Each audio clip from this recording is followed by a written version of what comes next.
Before we get started today, we want to offer a quick content warning for this episode. We're talking about animal studies today, but as part of that conversation, we also talk about particular forms of historical, colonial, and anti-Black violence. That conversation takes place almost entirely in the Transfiguration class segment. So if that's not a conversation you're feeling up for today, you might want to skip that segment, or maybe just come back to the whole episode when you feel ready for it. At the beginning of the Transfiguration class segment, we're also going to give you another quick reminder, so just listen out for that. Hello and welcome to Witch Please, a rebooted podcast about the Harry Potter world. I'm Marcel Cosman. And I'm Hannah McGregor. And hey, Marcel, let's talk about kitties. Do you mean fantastic beasts and magical animals and the... No. No. Okay, you're shaking your head. Yeah. We're gonna... Okay, well, that's fine. That's why we have the sorting chat. I mean, I'm really happy to have a complex theoretical conversation about the representation of animals in this book, but by this book, I mean Harry Potter and the Philosopher's Stone, which I accidentally earlier today called Harry Potter and the Sorcerer's Stone, and then immediately got kicked out of the country. But I just would like a really quick update on how all of the cats that you live with are doing.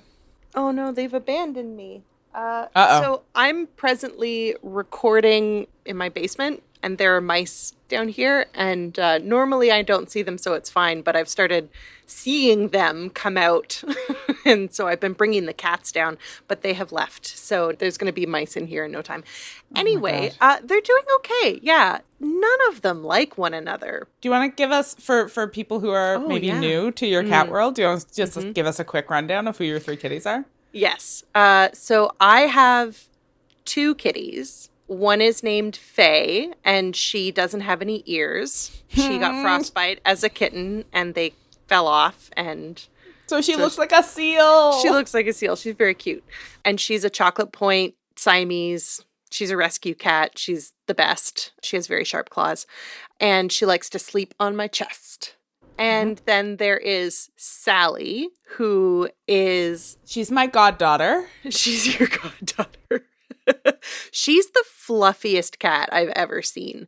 And she has fur that is... I didn't know that cat fur could be this soft. And it gets really matted really easily, but she hates being brushed. And so... Ideal. And I have to brush her, 5 times a week in order to keep her from getting completely full of clumpy mats, and she hates it, and she turns into a demon every time. She's like Dr. Jekyll and Sally Hyde. It's wild. But Sally is very tenacious, and she really wants to be friends with the third kitty that I live with, who is my sister-in-law's kitty. Her name is Suki, the kitty, not my sister-in-law. My sister-in-law's name is Jillian. I thought you were saying her name is Suki the kitty, Suki the kitty. Her formal title. No, I think it's probably Suki Chow Fraser. Yeah, that's a good name. Yeah. But Suki is a very anxious kitty and does not like other kitties. And does not want to be friends with Sally. No. But they've reached this kind of stalemate where Sally... A détente, if you will. A détente. But we've been joking that this is the closest that Suki is ever going to be to a bonded pair. So when the horrible and devastating day comes that Jillian no longer lives with us, we're going to send Sally with her because they're as close to being bonded as Suki will ever be. And Sally just really loves chasing her around the house. It's so cute. So those are the 3 kitties that I live with. Those are great. Those are great kitties. What good kitties? Actually, no. Yeah. They're all bad. We have no good kitties. They're all bad. I'm not joking. They're all wonderful. They're all bad. Hannah, tell me about your kitties. I also have 2 bad kitties. I think that a function of the pandemic has been spending too much time with your cats and realizing that they're truly nightmares. That truly, when you only see them 4 or 5 hours a day, it's like, what fun animals I live with. And when you're home 100% of the time, you're like, why did I open my home to semi-feral carnivores? I hate them. What a nightmare. They ruin all of my stuff. They take out their anger on me by defecating in places where they're not allowed to. They poop on the floor to punish me, eat my food when I turn my back, and scream and scream and scream. Why are these the creatures I choose to share my life with? And if I die in this house with them, they will eat me, and they'll start with my face. Yeah, so that's how I've been feeling about my kitties. I have 2 kitties. I have Al Purdy, who once upon a time was the best behaved cat in the world, but who has been driven mad by the pandemic and has started doing a thing where every day he spends at least an hour sitting in the front hall screaming. And he's producing new noises that in the 8 years I have known this cat, he has never made before, that are like... Are you going to do an impression of the noise? Okay, I'm ready. Impression. I'm ready. Instead of being like, meow, he's like, meow. I think that's a new sound effect. Oh. Anyway, Al Purdy is a really good cat because you can squeeze him like a stuffed toy as hard as you want and he doesn't get mad. And that's really helpful. And he lets me cry on him, which I really appreciate. Mm-hmm. Pancakes, whose Al Purdy's full name is Al Purdy, first name Al, last name Purdy. Pancake's full name is Pancakes Mooncakes McGregor. First name Pancakes, middle name Mooncakes, last name McGregor. I don't know why Pancakes is a McGregor and Al Purdy is not. I don't make the rules. It's just the way it is. And Pancakes is a very well-behaved cat, very sweet, very gentle, loves to sleep physically on top of me. Does not like to be picked up or touched too hard. So I can touch Al hard, but he's bad. Pancakes is really good, but I can't squish her. So Yep. If you combine them both, you would either have the world's worst cat or the world's best cat, depending on which features you chose. It's true. Yeah. Kitty. And this has been Kitty Talk. Are you ready for the next segment? Yes, let's do it. Cool. Great.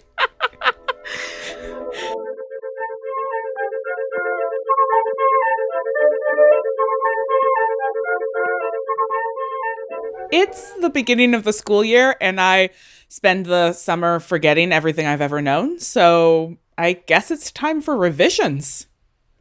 Ooh. Yeah.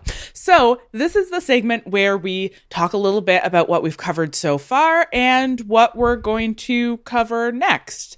So far, we've talked about chosen one narratives as well as Orientalism and looked at how these different sort of theoretical framings help us to understand something about the wizarding world as we're first encountering it in Harry Potter and the Philosopher's Stone.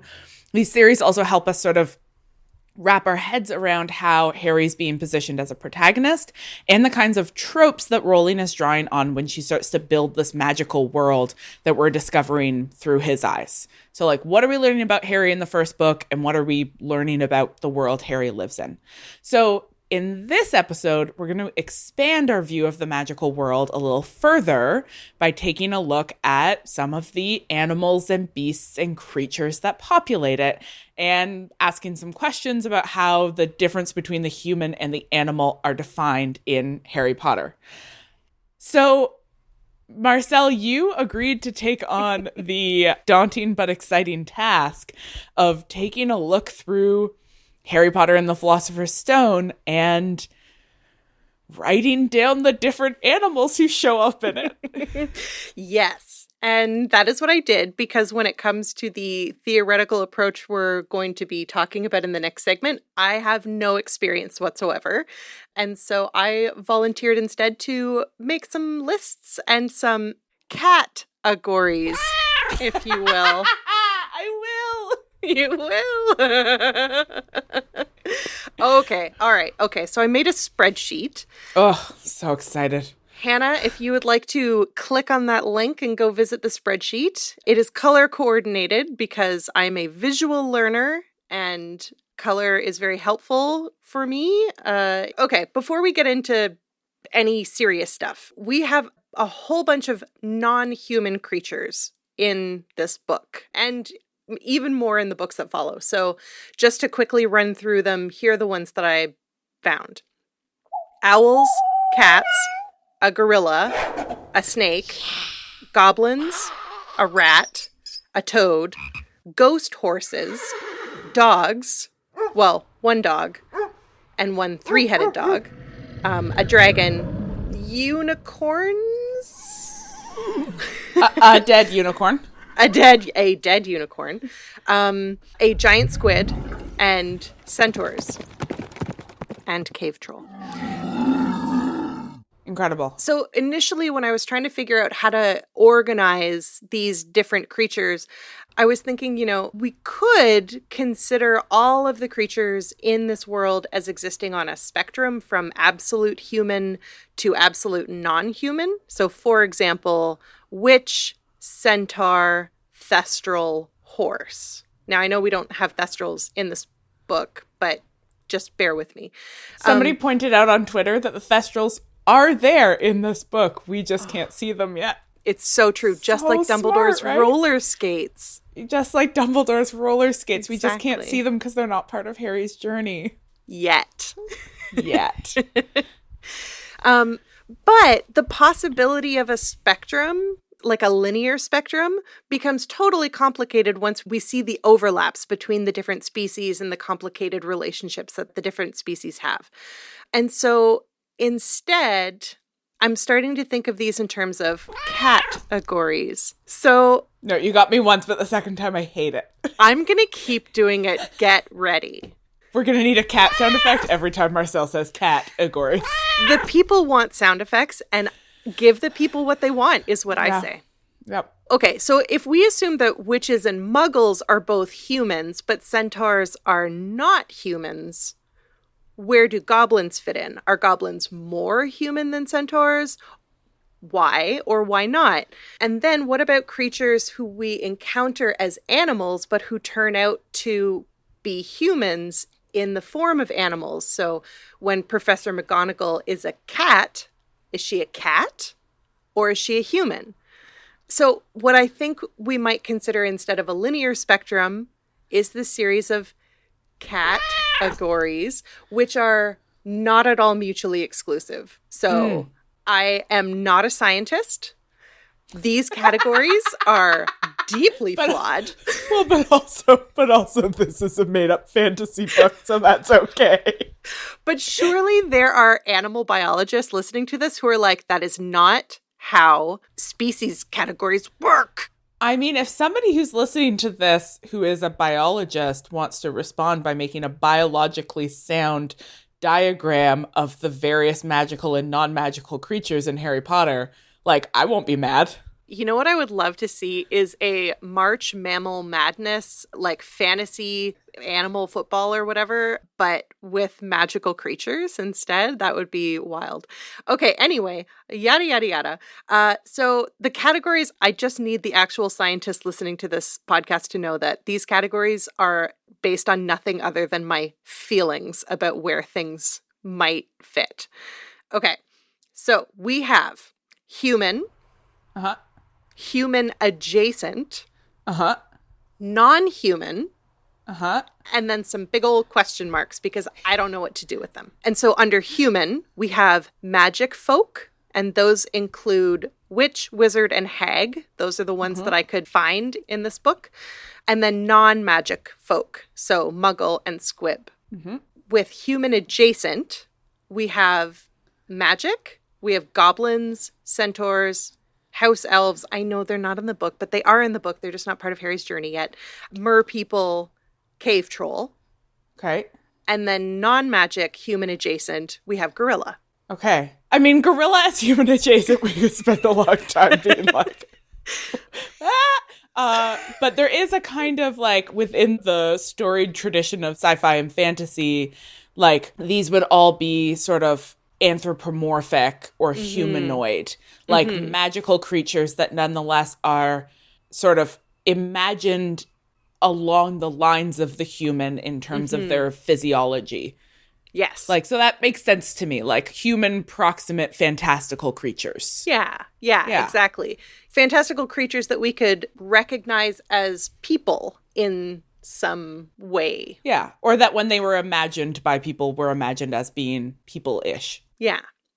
So then we have the definitely non-people-ish, non-human category, where we have our magical creatures, our unicorns, our dragons, and our three-headed dogs, which I think are Cerberus. Is that right? I think Cerberus is like the proper name of the three-headed dog who guards the gates of hell in Greek mythology. Yeah. So a hound of hell. a species of hound along with the basset and the beagle. I like the way you say hound. Hound? Okay, and then under non-human, we also have our non-magical creatures, dogs, the giant squid. Is the giant squid not magical? I don't know why it would be. It's just a giant squid. What magical action have you seen it do? I don't know. Live at Hogwarts, I guess. Sure. Okay. I don't. Okay. I know. All right, we'll move giant squid under the question mark category, okay? I'll Yeah, do it right thank you. now. Giant squid. Okay. So under the question mark category. Now these, okay, I'm going to read them and I bet some of you out there are going to hear this and go, oh, why are these question marks? Snakes, owls, cats, meow, rats, squeak, toads, ribbit, Yes. croak. Croak. Bud. And then there are werewolves, vampires, maybe animagi. I don't know. Okay. So the reason that these are question marks for me is because I am unclear if we are to understand that owls, for example, are all owls magical? Are only some owls magical? Or are owls non-magical, but magic folk are able to engage in activities with them that are not accessible to non-magic folk? So, I can't get an owl to deliver a letter for me. Is that because the owl I'm trying to give my letter to is a non-magic owl, or is it because I am a non-magic person? That is such a good question. Yeah. Is it a subset of magical owls, or are we just muggles? Yeah. And so then the same with snakes, because Harry can talk to snakes because he is a parcel mouth and he speaks parcel tongue. Can he speak to all snakes or only some snakes? Because only parcel mouths can speak parcel tongue. So that's not something that is available to muggles, but it's also not available to all wizards either. So are all snakes magical? Or are all snakes mundane? Or most snakes are mundane and Harry can just talk to them? Yeah. Oh, God. And yeah, and the same goes for like the subcategories. Like there's obviously some inherently magical property about the subcategories of animals that are recognized as familiars that you are allowed to bring to school with you. So if you can bring toads, owls, or cats, are believe the ones that they actually say in the letter you're allowed to bring, then does that mean that those animals have an inherently magical quality as familiars? It suggests that there is something special about them, but we don't know what that is. That is not clarified at any point what exactly is magical about a toad, other than its capacity for eternal escape. Exactly. Is Trevor the toad even magical? Is Trevor the toad also secretly a middle-aged man in disguise? Yeah. Okay. But I have more questions. Okay. Here are the questions that I posed to you, Hannah, in anticipation of our next segment, and maybe we can come back to these questions. Yeah, let's come back to them in segment 3 or 4. Yeah. I don't know how numbers work. Yeah. Okay. So do you want to hear the rest of them now, and then we'll answer them later? Yeah. Okay. So let's assume that was question 1. Question 2. When a human either a magic or a non-magic folk becomes imbued with magical properties. So either non-consensually, so say by getting bitten by a werewolf or a vampire, or consensually, like learning how to become an animagus. Animagus? Animagus. Nobody knows. I have no idea. I want to know, does that person then become human adjacent? So if you transform into a non-human. Oh, what is your relationship to the human when you were a vampire? Yeah. Great question. Yeah. And with werewolves, even perhaps more unclear. Yeah. And then as an animagus or animagus, again, like Professor McGonagall, when Professor McGonagall is a cat, is she a cat or is she a human? I don't know. And question 3 builds off of question 2. If when Professor McGonagall is a cat, she is a cat, is she a magical cat or is she a non-magical cat? Whoa, is she just a cat? Is she just a cat? Does she have magical abilities as a cat that Mrs. Fig's cats don't have, for example? Unclear. Okay, question 4. What is the nature of the keys that have been transfigured to fly at the end of the book?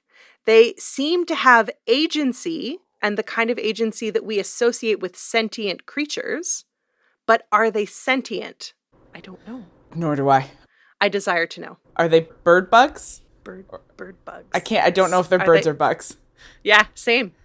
Like a hummingbird. Is that a bird or a bug? Nobody knows.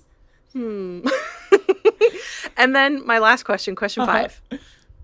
This one only just occurred to me late last night after a few glasses of wine, but nonetheless, I raise it here. I hope it's not a silly question. There are no silly questions. Nope. Yes, there are. Question 5. Are the sentient plants in the wizarding world flora or fauna? So should we think of Devil's Snare as being a sentient plant or a plant-like creature? Whoa. What about the Whomping Willow? Holy shit. Yeah. What about, Whoa. not to mention the most horrifying example of like an anthropomorphic plant, which is the mandrakes, which like gradually mature until it's time to murder them. They even become sullen teenagers. Like they are so thoroughly anthropomorphized. Yeah, it's distressing. It's fun. We don't have to talk. It's the wrong book. We don't have to talk about them. Thank God we don't have to talk about that now. Oh my God, mandrakes. Oh, okay, Marcel. These are such good questions. Thank you. And I think if we're gonna be able to answer them, I think we might need a little theoretical assistance. Let's do it. Let's go there. Great.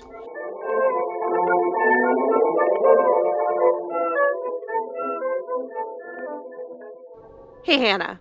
Do you think if we're really good, McGonagall will teach us how to turn kitties into even more kitties? In Transfiguration class? This is my understanding of how Transfiguration works. Yes, absolutely. Multiplication tables. Transfiguration is just applied multiplication, I'm pretty sure. Asexual reproduction, yeah. Yes.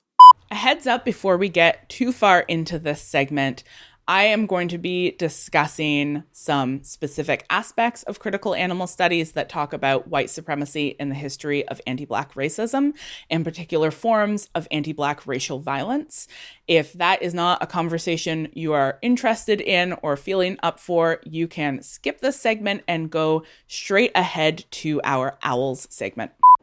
Okay, it's theory time. Hannah, I'm going to need you to explain this theory to me because it is totally out of my wheelhouse.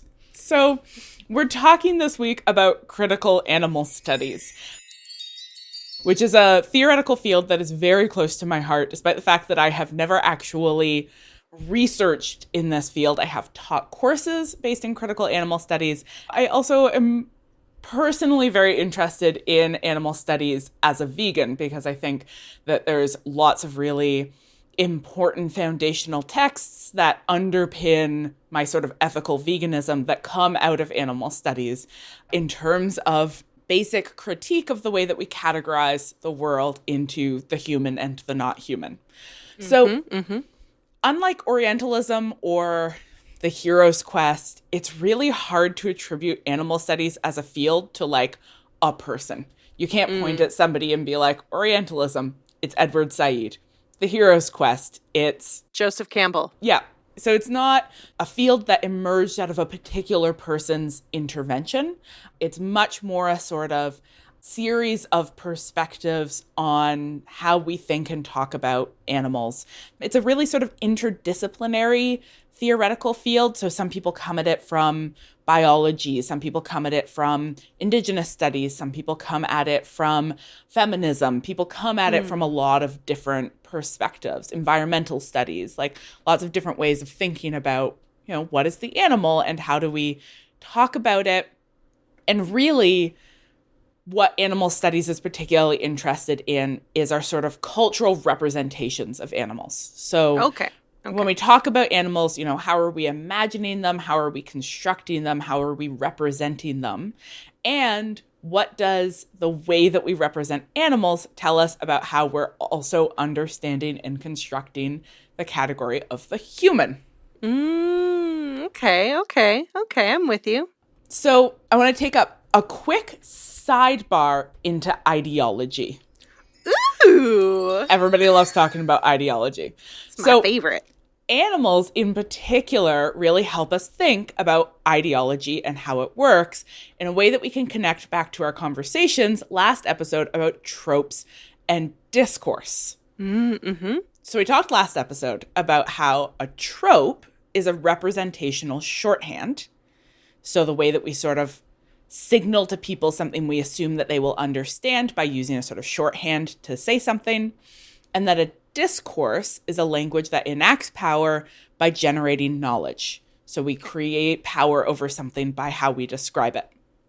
So tropes are part of how discourse functions, which is why we want to pay attention to narrative shorthands, because they are often giveaways of the discourses a text is participating in.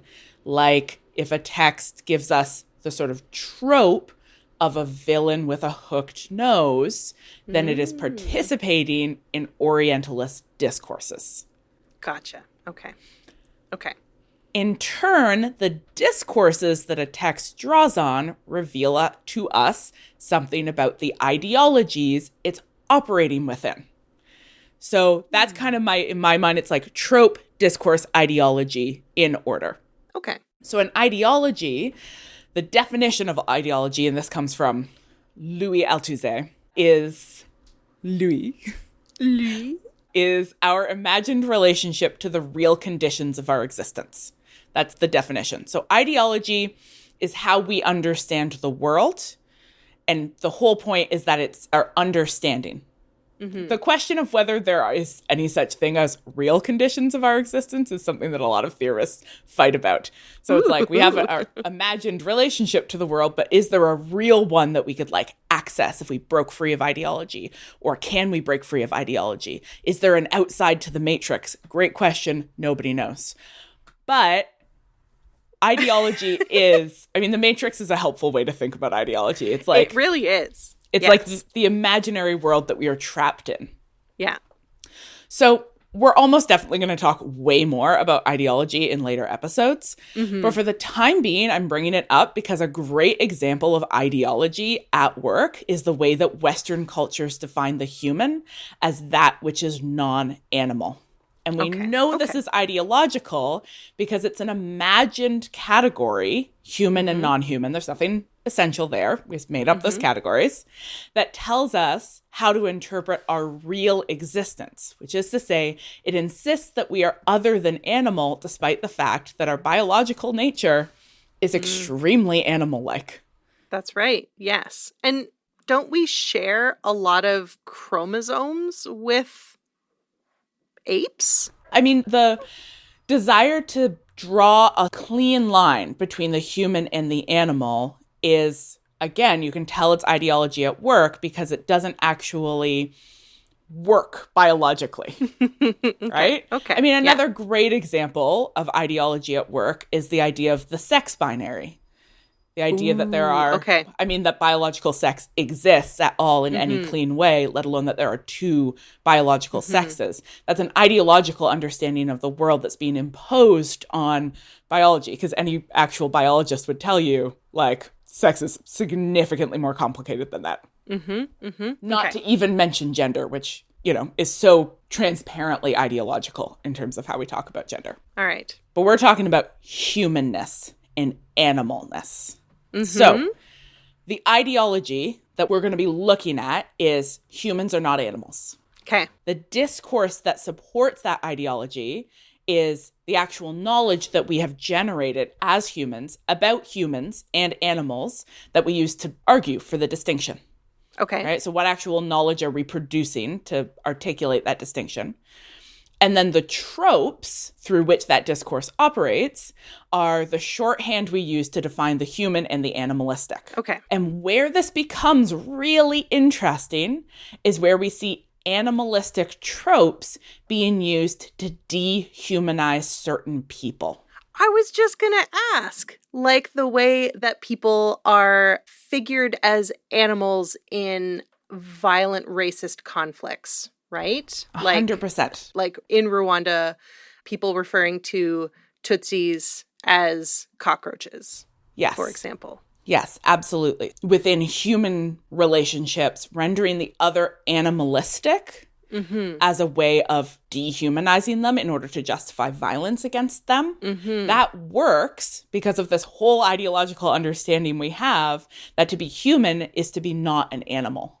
Right, right. So I want to point towards a couple of sort of subfields of critical animal studies that I think are going to help us answer some of those questions that you have. Okay. So the first person, I'm only going to name two scholars because I think that they are both really neat. Scholar one is Donna Haraway. Donna Haraway is one of the founders of feminist science and technology studies. She particularly works on cyborgs and animals. And she's interested in both cyborgs and animals, and more recently, cephalopods specifically. She loves tentacles as ways of complicating our understanding of the human.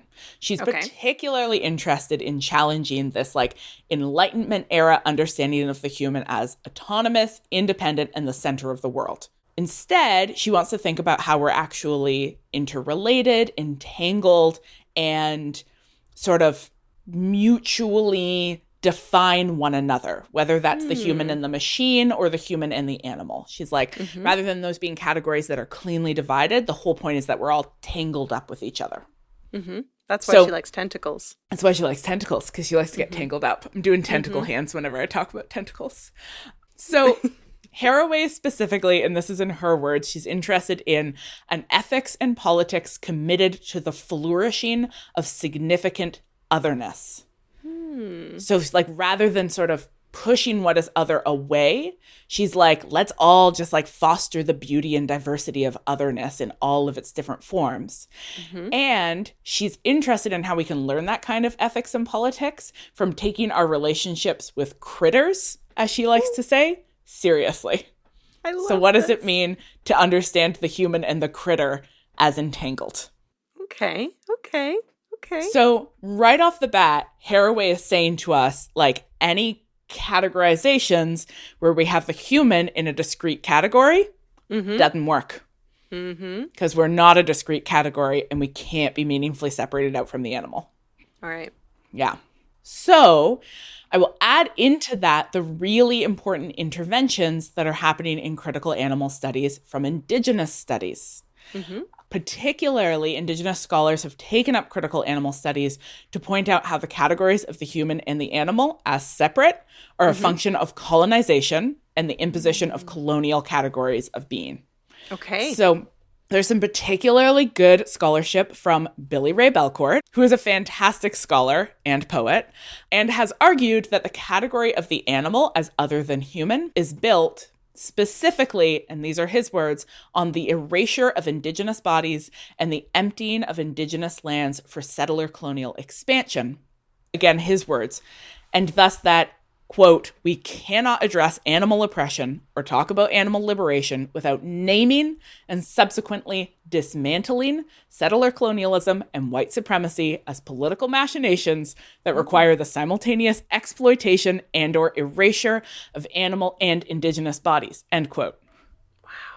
What a mind. I know, right? So his whole argument really is directed towards white people who want to argue for animal liberation without understanding that first we need to dismantle the settler colonial state before anyone will be free. Yes. Yeah. Okay. I get that. And then the final thing that I want to add in is that lots of scholars have also pointed out not only that the animal-human divide is like a patriarchal divide and a settler-colonial divide, but it is also at the root of white supremacy and how white supremacy has been articulated, particularly because tied into the whole history of dividing the human and the animal is a history of biological racism.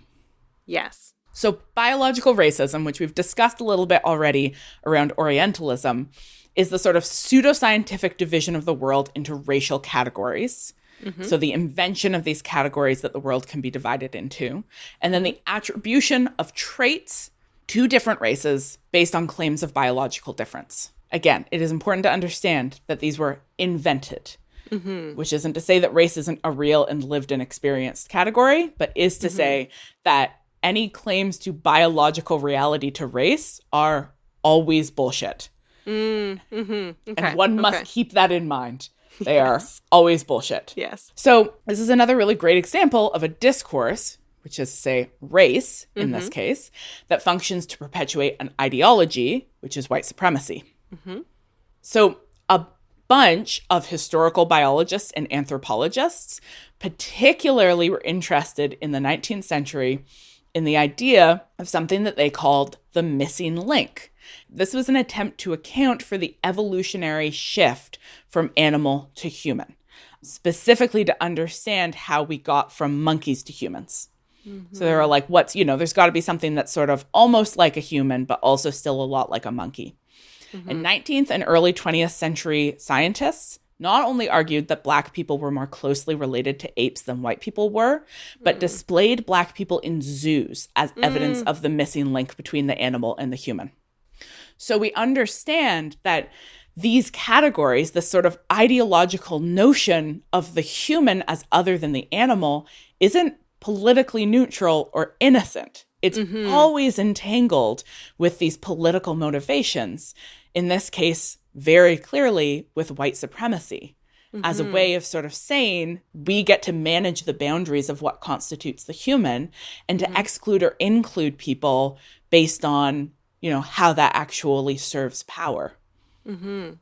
So at multiple different levels, the category of the animal is a deeply ideological category that we've constructed in order to define what counts as us via what is not us. And history demonstrates really clearly that that ideological category has been used not only to justify violence against non-human animals and the environment, to justify like humans, lord over the environment so we can do whatever we want with it, but also to justify settler colonialism and racial violence. So if we're going to come back to this question of how is the human categorized in these books, bringing this kind of understanding of how deeply ideologically rooted the whole notion of the human and the animal is, and the kind of violence that often is at work in our discourses of animalness and humanness, I think it might show us a little something more about how magical beasts are being represented. I think you're right.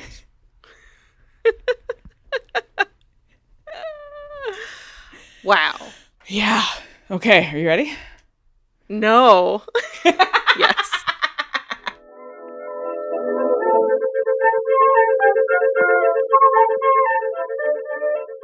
All right. Have you had enough animal sound effects yet? Never. I hope not, because it's time for the owls,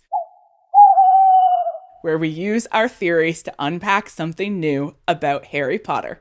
So, in light of what we've just learned about animal studies, let's return to those categories of magical beasts and those questions and think about how the human and the animal is being imagined in this book. So, do we want to just run through these questions? Yeah, sure. Okay. So, building from the history that you've just described, it's clear that there are not going to be any neat and tidy answers to how these different categories are going to function in the magical world, right?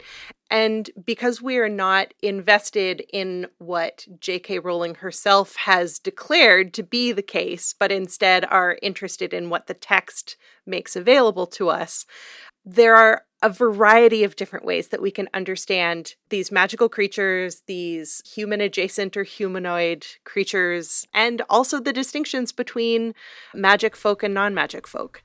And based on the history that you've just described, Hannah, it's very clear that these lines of distinction are not going to be clean either, and that they're not going to be apolitical. So the distinction between muggle and witch, wizard, hag, fairy, whoever is going to be a political distinction. And the distinction between squib and muggle or squib and magic person, very political. So political. Yes, absolutely. And I know that different readers have developed really interesting theories around, for example, the idea that everybody has the capacity for magic and that rather the sort of division of the world into muggles and wizards is basically an example of an elitist class attempting to maintain power over a particular resource, which is magic, and that the only Muggleborns who get invited into that world are Muggleborns whose magic is so obvious it can't be ignored. But that, in fact, this is a former and probably future guest of the podcast, Andrea Hasenbank, is very interested in this fan theory because it is deeply socialist. Yeah. So, yeah, we have to be critical of all of these categories. And in fact, the books give us some textual evidence for how these categories are contested, and that increases throughout the series, right? So like much later on in the series, we start to get a sense of kinds of like legislation that exists within the wizarding world for defining who counts as a wizard and who doesn't, and for sort of managing the relationship between witches and wizards and sort of magical creatures. And that is absolutely a conversation we can return to when we get to those books, because it's going to get messier when we actually introduce sort of literal legislation into these conversations. And we'll have to come back to like, why is white supremacy and fascism, as embodied by Voldemort's rise, invested in inscribing more strictly the lines between the human and the animal? Well, we have a sense now of why that might be the case. Yes. Right? Yes, we do.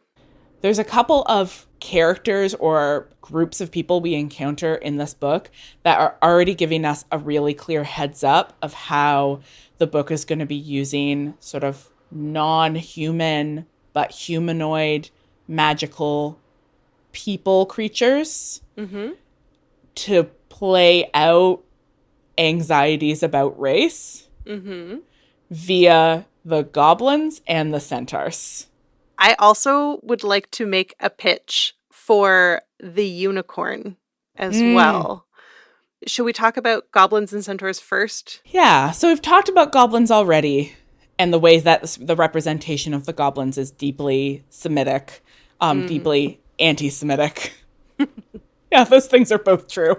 And that, you know, is a place we can see Orientalism at work in the text. The centaurs are not orientalized in the same way that the goblins are. In fact, we don't have very much sense at all of how the centaurs are going to appear, except insofar, and I know we have argued this before, except insofar as the centaurs sort of fulfill a quote-unquote noble savage role in these texts in a way that aligns them with how Indigenous people have historically been represented, which is to say that they're sort of nature and live in this uncharted wilderness, which is the Forbidden Forest, and have sort of forms of magical wisdom that give them heightened awareness of the way the world works, but that is not necessarily understandable to our human characters. There's lots of hints of how the centaurs are going to be treated. But again, that's going to sort of become more of a thing as the series continues. Yeah. In particular, I think the way in which they are depicted as being a very proud species and very enigmatic. So, like who is it? I think it's Firenze. We can open the book and find out. No. When he looks at the stars and he doesn't answer Harry's question, he just says something about the stars. Is it Mars is bright tonight? Because that line is always very funny to me. Yes. Cool. Yeah, it is. And I mean, the cave troll's another great example, right? Ooh, yeah. How do we decide that a cave troll counts as a monster and not as a person, right? And they do specify that cave trolls are not intelligent. So there's also a very specific, would you call it like neuroclassism, maybe? An absolute way of saying we can tell a cave troll's not a person because they are not smart and they are violent. And those, again, if we really are unpacking the history of how the sort of animalization of certain others is used as a way of excluding people from the category of the human, that's very clearly at work in how trolls are treated. Right, and giants later in the series. Yes. Okay, so you had mentioned that there are some racialized anxieties that are being played out with some of these magical creatures. And this immediately made me think of the way in which the murder of the unicorn can be understood as being representative of similar racial anxieties. So unicorns are white. They are literally depicted as pure, glowing white. They are pure creatures. So one of the centaurs explains to Harry that to slay a unicorn is an abomination. The unicorn's blood will keep you alive, but you will have but a half-life. It is a cursed life, that kind of thing. So if we think about the unicorn as being represented as literally white, but also figuratively representative of whiteness and the purity of whiteness, the possibility of pure whiteness. And as we discussed in the last episode, the orientalized villain who slays the unicorn, this book is also saturated with this kind of racialized anxiety about the pureness of the white race being infected or tainted or threatened by the Oriental other. Absolutely. And we get this sort of different kind of division, a racialized division between the sort of the non-human others who are helpful and the non-human others who hinder. And that, that distinction between like what are good magical beasts who can live in and as part of wizarding society and interact with wizards and often serve them. That's often the sort of good role that a magical but non-human creature can have, is of service in some way to the wizards, versus the ones that endanger or threaten the wizards, and those are the ones that are monstrous and need to be cast out. Which, of course, mirrors the non-magic relationship with animals too, right? With the exception of our household murder panthers, the animals who we consider to be helpful are animals who we can put to work or consume. Yeah. Versus the animals who threaten us, like mice, but also lions. Which can't help us with anything, and also we can't eat them. So what is the point of them? How dare they? What is the point of them? Get out of my house! Get out of my house, lions! God, I have a real lion problem. Tell me about it.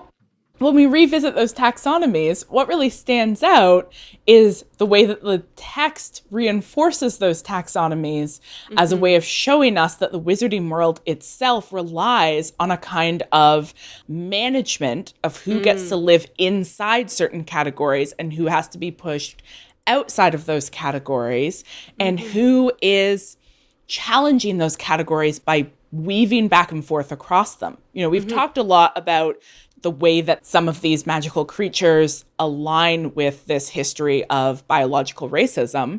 If we come back to Donna Haraway, who would be a big fan of the giant squid, but is also really interested in how when humans share our lives with critters, it reminds us that the category of the human isn't all that sort of cohesive and autonomous.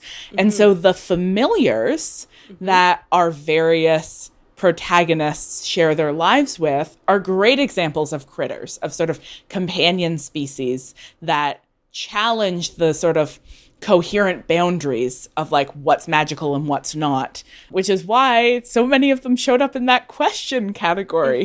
Because like their whole purpose is to mess with those boundaries and to undermine the notion of what's magical and what's not, and what's human and what's not. It's also so remarkable that the characters who cross those boundaries in terms of their relationships with animals are figured as either heroic or villainous, right? So eventually when we meet Voldemort and he has that relationship with snakes, well, I mean, Parselmouths in general who are able to speak to snakes, it's never figured in a positive way. Harry is seen as exceptional for his ability to do that. But then if we think of Hagrid, who is perhaps our most liminal figure, who is himself part giant, has the most tender and open and loving relationship with magical creatures. Not just magical creatures, all creatures. There is no evidence that Fang is magical. He is just a regular boarhound. He's just a nice dog. He's just a big boy. It's such a great example of how Hagrid, as this liminal creature who is reminding us of the sort of porous boundary between the human and the non-human in terms of how it's policed and managed in the wizarding world, right? Because giants aren't really categorized as humans in the wizarding world in any tidy way, that his liminality not only positions him physically between Hogwarts and the Forbidden Forest, that's right, which is the zone of the sort of magical non-human, but also is signaled by like his love and tenderness towards all creatures, great and small, dangerous and not. And that's played for humor a lot in the series, but is also, I think, a sort of recurring reminder of the sort of kindness and tenderness that characterizes Hagrid, but also the way that like the characters who are held up as exemplars of people who exist in the world in a non-violent and non-oppressive way are people who are not interested in or invested in these categories, or who are willing to push against the boundaries of them. Your point about how Voldemort also subverts the human-animal boundary in a way that is dangerous, and Hagrid subverts it in a way that is charming, positive. Yeah. And that is so interesting. Yeah. Why is Hagrid's love of enormous murder spiders somehow funny as opposed to, like, it's horrifying, but in a funny way, as opposed to having a long-term relationship with a snake who may or may not have part of your soul embedded in it? A long-term relationship with a snake. I mean, a big characteristic difference of the way that Hagrid relates to the various animals and magical creatures and beasts and whatever we want to call them in his world is that he is never or almost never putting them to work. They never serve a function for him. They're never utilitarian. They're never particularly beneficial relationships that he strikes up, right? That they are relationships of mutual trust and care and nonviolence, but they are not relationships, you know, he's got Fang. Yeah. And Fang is the closest he has to like an animal that he's putting to work in any transparent way, but Fang is also like pointedly useless. Fang's whole bit. And then he has all of these other animals that he brings into his life, and they're like, not only can he not put them to use in any way, but they're like actively endangering him. Yes. So there is something there about that sort of nonviolence as compared to how Voldemort is constantly instrumentalizing his snake companions for nefarious reasons. His snake companions. Yeah. I love this. Oh, wow. I feel like this conversation about the human and magical creatures is one we're going to have to come back to as we get later into this series. Totally agree. Yeah, there's a lot going on here, but I think we bit off a little corner of it today. Scratched the surface with our talons.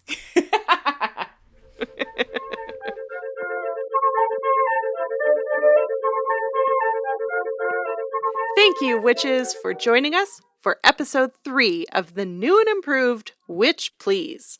You can find the rest of our episodes by heading over to notsorryproductions.com or ohwitchplease.ca, or of course, wherever podcasts are found. Witch Please is produced in partnership with Not Sorry Productions and distributed by Acast. Special thanks to our brand new but already beloved producer, Ariana. Greetings. And to Not Sorry Productions for having us. And thanks to you, our listeners, for coming with us on this journey. If you're into the reboot, why don't you let us know by dropping a review on Apple Podcasts? Every week, we'll read 5-star reviews here. So you've got to review us if you want to hear Marcel mispronounce your name.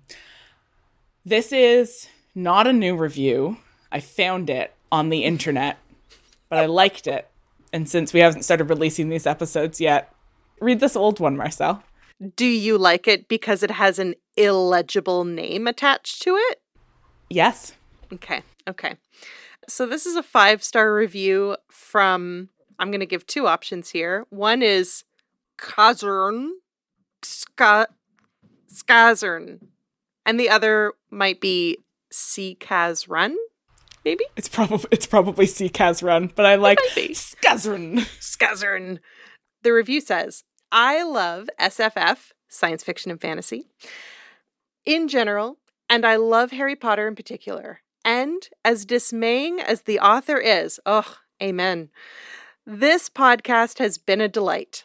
The hosts are funny and thoughtful, and it's fine to happily discuss the foods of the wizarding world while also questioning how everything is fixed when one small group of evil people are defeated at the end of the series. Also, don't forget, listeners, we've started a Patreon where you can help us keep this project going and gain access to that solid gold bonus content. Visit patreon.com/ohwitchplease. On our next episode, we'll be continuing on our journey through Harry Potter and the Philosopher's Stone with a whole different focus. But until then, later, witches!